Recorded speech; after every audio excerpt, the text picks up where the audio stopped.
আমি বাপি লায়েক সহজ বাংলা ইউটিউব চ্যানেলের পক্ষ থেকে সকলকে জানাই স্বাগতম। আজকে আমরা দ্বিতীয় শ্রেণীর দ্বিতীয় খণ্ডের যে আমার বইয়ের যে দ্বিতীয় খণ্ডের 137 পাতায় বন্দে আলী মিয়ার লেখা আমাদের গ্রাম যে কবিতাটি তার ডেমো কিভাবে দেওয়া যায় সেই বিষয়টা নিয়ে আজকে আমরা আলোচনা করব। চলো দেরি না করে ক্লাসটা শুরু করা যাক।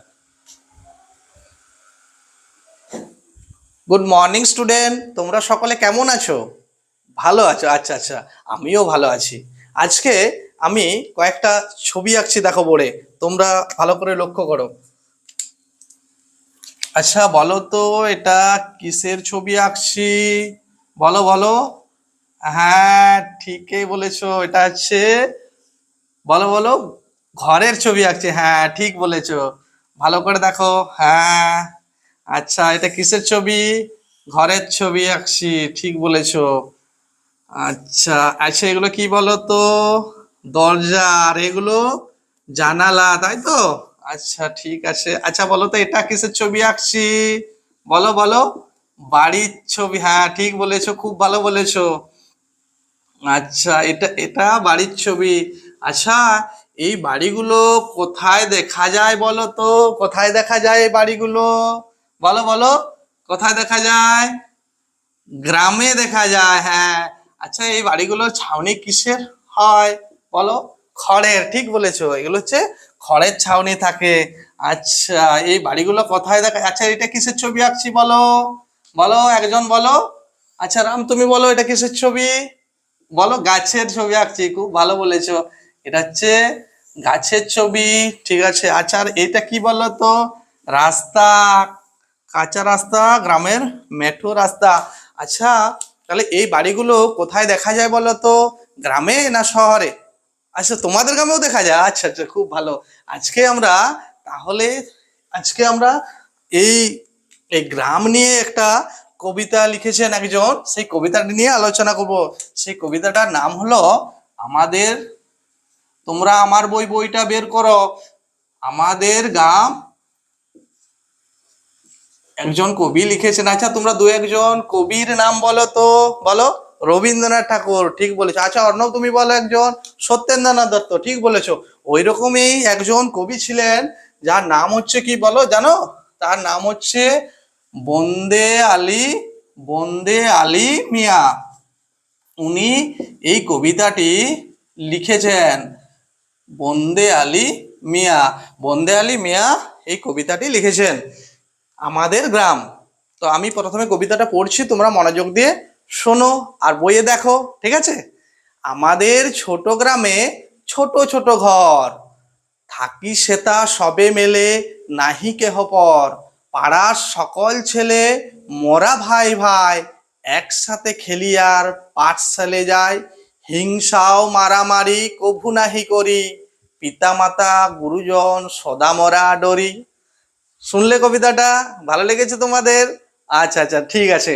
আচ্ছা তাহলে আমরা এই কবিতায় প্রথমে কি বলছে? আমাদের ছোট গ্রামে দেখো ছোট ছোট ঘর, এই ঘরগুলো কি খুব বড়?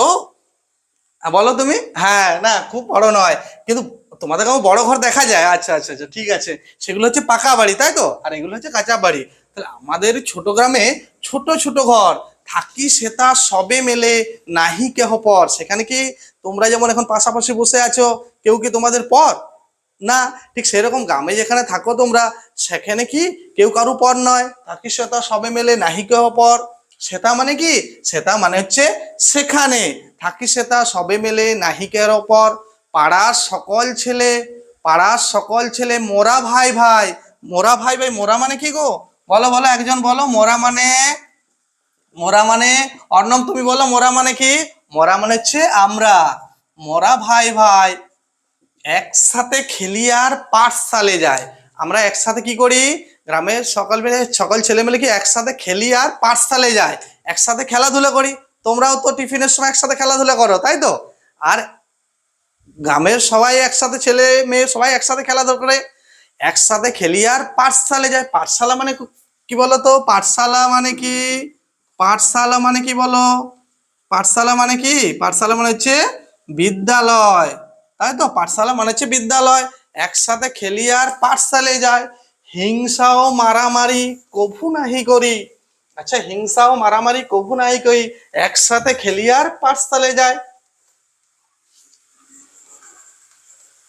পিতা হিংসা ও মারামারি কভু নাহি করি, পিতা মাতা গুরুজনে সদা মরাডারি। হিংসা ও মারামারি, আমরা কি একে অপরকে হিংসা করি? আমরা কিন্তু একে অপরকে হিংসা করি না। হিংসা ও মারামারি কভু নাহি করি, সেখানে কভু মানে কোনোদিনও, কভু মানে কখনো। কভু কথার অর্থ কি বলো? কভু মানে কখনো।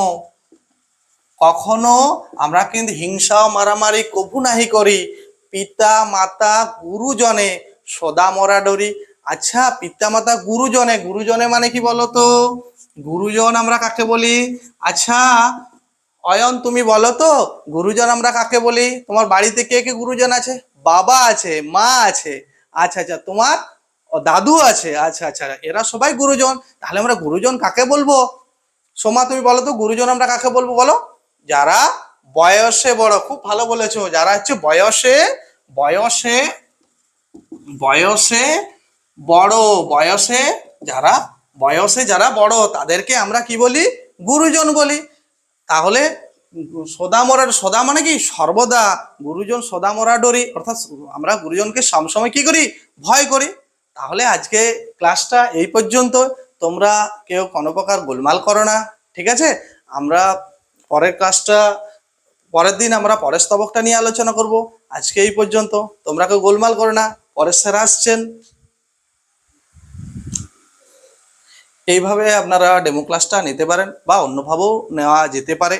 আপনি বইয়ে মুখস্থ করেও নিতে পারেন বা বইয়ের সাহায্যও নিতে পারেন। তাহলে যাদের এই ক্লাসটা ভালো লেগেছে তারা অবশ্যই একটা লাইক করবে, আর তোমরা কোন বিষয়ের উপর এবং কেমন ডেমো চাইছো সেটা কমেন্টে উল্লেখ করবে, আর বন্ধুদের মধ্যে একটু বেশি বেশি করে শেয়ার করে দেবে। ধন্যবাদ।